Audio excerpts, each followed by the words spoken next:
Good morning प्यारे बच्चों। हमने हजारी प्रसाद द्विवेदी द्वारा लिखित पाठ क्या निराश हुआ जाए पढ़ लिया है, जिसमें हमने ये जाना कि दुनिया में चाहे जितनी भी बुराइयां व्याप्त हो, लेकिन हमें अच्छी घटनाओं की ओर ध्यान देना चाहिए, उन्हें अपने मन में रखना चाहिए और कभी भी अपने मन में निराश नहीं होना चाहिए। समय अच्छा होगा, चारों तरफ पुनः नैतिक मूल्यों का बोलबाला होगा। ओके, यही इस पाठ ने हमें संदेश दिया है। आज हम इस पाठ्य पुस्तक के बेटा प्रश्न उत्तर करेंगे। हमारा पहला प्रश्न है बेटा, लेखक ने स्वीकार किया है कि लोगों ने उन्हें भी धोखा दिया है, फिर भी वह निराश नहीं है। आपके विचार से इस बात का क्या कारण हो सकता है? लेखक ने बोला था ना कि बहुत बार मुझे भी धोखा मिला है, लेकिन फिर भी मैं निराश नहीं। लेखक ने अपने व्यक्तिगत अनुभवों का वर्णन करते हुए कहा कि उसने धोखा भी खाया, परंतु बहुत कम स्थानों पर विश्वासघात नाम की चीज़ मिली। पर उनका मानना है कि अगर वो इन धोखों को याद रखेंगे तो उनके लिए विश्वास करना बेहद कष्टकारी होगा। और ऐसी घटनाएं भी बहुत कम नहीं हैं जब लोगों ने अकारण उनकी सहायता की है, निराश मन को ढांढस दिया है और हिम्मत बढ़ाई है। टिकट बाबू द्वारा बचे हुए पैसे लेखक को लौटाना, बस कंडक्टर द्वारा दूसरी बस व बच्चों के लिए दूध लाना आदि ऐसी घटनाएं हैं। इसीलिए उन्हें विश्वास है कि समाज में मानवता, प्रेम, आपसी सहयोग समाप्त नहीं हो सकते और उन्हीं के सहारे ये दुनिया हमेशा फलती फूलती रहेगी। हमारा प्रश्न 2 है बेटा, दोषों का पर्दाफाश करना कब बुरा रूप ले सकता है? ठीक, दोष बताना सही है, लेकिन किन परिस्थितियों में वो दोष बताना गलत साबित हो सकता है? दोषों का पर्दाफाश करना तब बुरा रूप ले सकता है जब हम किसी के आचरण के गलत पक्ष को उद्घाटित करके उसमें रस लेते हैं, या जब हमारे ऐसा करने से वे लोग उग्र रूप धारण कर किसी को हानि पहुंचाए। साथ ही यदि कोई दोष किसी के हित को लेकर किया गया है तो उसे उद्घाटित न करना ही श्रेयस्कर होता है। प्रश्न 3, आजकल के बहुत से समाचार पत्र या समाचार चैनल दोषों का पर्दाफाश कर रहे हैं।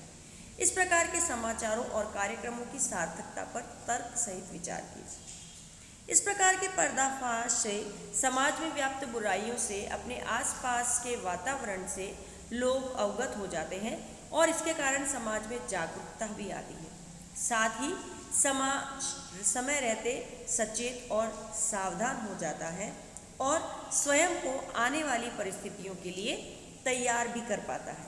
इससे सहसा आई मुसीबतों से लोग घबराते नहीं हैं, वे पहले से ही ये मानसिकता लेकर बैठे होते हैं कि इस तरह से होने वाला है, अतः हमें घबराने की आवश्यकता नहीं है। निम्नलिखित के संभावित परिणाम क्या क्या हो सकते हैं? आपस में चर्चा कीजिए। जैसे ईमानदारी को मूर्खता का पर्याय समझा जाने लगा है, परिणाम भ्रष्टाचार बढ़ेगा। सच्चाई केवल भीरू और बेबस लोगों के हिस्से पड़ी है। झूठ और फरेब का रोजगार करने वाले फल फूल रहे हैं। हर आदमी दोषी दिख रहा है। तो पहला है बेटा, सच्चाई केवल भीरू लोगों की हिस्से पड़ी है। इससे क्या होगा? तानाशाही बढ़ेगी, है ना। हमें परिणाम लिखना है, पहले का लिख रखा है, दूसरे का है कि तानाशाही बढ़ेगी, मतलब जो ताकतवर है, जिनके पास पैसा है, उन्हीं का राज इस समाज में चलने लगेगा। झूठ और फरेब का रोजगार करने वाले फल फूल रहे हैं, तो जब लोग ऐसा देखेंगे तो ऐसा ही सीखेंगे, इससे भ्रष्टाचार को बढ़ावा मिलेगा। हर आदमी दोषी दिख रहा है, गुणी कम, इससे क्या होगा? लोगों में आपसी अविश्वास बढ़ेगा बेटा, कि जब लोग एक दूसरे के अवगुण ही नजर आने लगेंगे लोगों को, तो वह सहसा किसी पर विश्वास नहीं कर सकेगा। प्रश्न 5, लेखक ने लेख का शीर्षक क्या निराश हुआ जाए क्यों रखा होगा? क्या आप इससे भी बेहतर शीर्षक सुझा सकते हैं? लेखक ने इस लेख का शीर्षक क्या निराश हुआ जाए उचित रखा है। आजकल हम अराजकता की जो घटनाएं अपने आसपास घटते देखते हैं, जिससे हमारे मन में निराशा भर जाती है, लेकिन लेखक हमें उस समाज के मानवीय गुणों से भरे लोगों और उनके कार्यों को याद करने के लिए कहता है, जिससे हम निराश नहीं होते। हम इसका शीर्षक निराशा से आशा भी रख सकते हैं। आशा की नई किरण भी रख सकते हैं और आशाओं का महत्व या आशाओं के सहारे भी रख सकते हैं। ओके, ऐसा ही एक शीर्षक आपको सुझाना है और आपको अपने अनुरूप लिखना है। ओके बेटा जी। प्रश्न नंबर 6, यदि क्या निराश हुआ जाए के बाद कोई विराम चिन्ह लगाने के लिए कहा जाए तो आप दिए गए विराम चिन्हों में से कौन सा विराम चिन्ह लगाएंगे, है ना, कि ये इतने सारे योजक चिन्ह हैं, पूर्ण विराम है और प्रश्नवाचक चिन्ह है, उद्धरण चिन्ह है, अगर इनमें से कुछ लगाया जाना पड़ा तो कौन सा लगाएंगे। क्या निराश हुआ जाए के बाद मैं प्रश्न चिन्ह का विराम चिन्ह लगाना उचित समझूंगी, क्योंकि समाज में रहती बुराइयों के बीच क्या हमें निराश होने की ज़रूरत है, ये प्रश्न हमसे पूछा जा रहा है कि क्या निराश हुआ जाए, क्या हमें निराश होने की ज़रूरत है। तो लेखक ने इसी का उत्तर दिया है कि हाँ, हमें निराश होने की ज़रूरत बिल्कुल भी नहीं है। आदर्शों की बातें करना तो बहुत आसान है, पर उन पर चलना बहुत कठिन है। क्या आप इस बात से सहमत हैं? तर्क सहित उत्तर दीजिए। बेटा बिल्कुल सही है। हम लोग दूसरों को उपदेश तो दे देते हैं, आदर्शों की बड़ी बड़ी बातें कर देते हैं, लेकिन उनके सामने हम उदाहरण प्रस्तुत नहीं कर सकते। तो इसीलिए कि आदर्शों की बातें करना तो बहुत आसान है, पर उन पर चलना बहुत कठिन है। मैं इस कथन से सहमत हूँ, क्योंकि जब व्यक्ति आदर्शों की राह पर चलता है तब उसे कई कठिनाइयों का सामना करना पड़ता है, असामाजिक तत्वों का अकेले सामना करना पड़ता है, कई लोग उसके मार्ग में बाधाएं डालने का कार्य करते हैं। अतः यदि व्यक्ति आदर्शों पर चलना चाहता है तो उन्हें इन सब से पार पाना आवश्यक हो जाता है। अब भाषा की बात के कुछ प्रश्न देखिए बेटा। दो शब्दों के मिलने से समास बनता है। समास का एक प्रकार है द्वंद्व समास। द्वंद्व का मतलब होता है लड़ाई, है ना। इसमें दोनों पद प्रधान होते हैं और एक दूसरे के साथ प्रतिस्पर्धा की भावना रखते हैं, कोई किसी से पीछे नहीं हटना चाहता। मैंने कहा ना, दोनों पद बराबर होते हैं, तो जब जो बराबर है तो वो ये प्रूव करेगा ना कि मैं बेस्ट हूँ, मैं बेस्ट हूँ, और इस चक्कर में लड़ाई होती है। लड़ाई में लोग शहीद होते हैं और शहीदों के याद में स्मारक बनाए जाते हैं। तो जब द्वंद्व समास होता है तो और का लोप होता है और उस और की याद में योजक चिन्ह लगा दिया जाता है।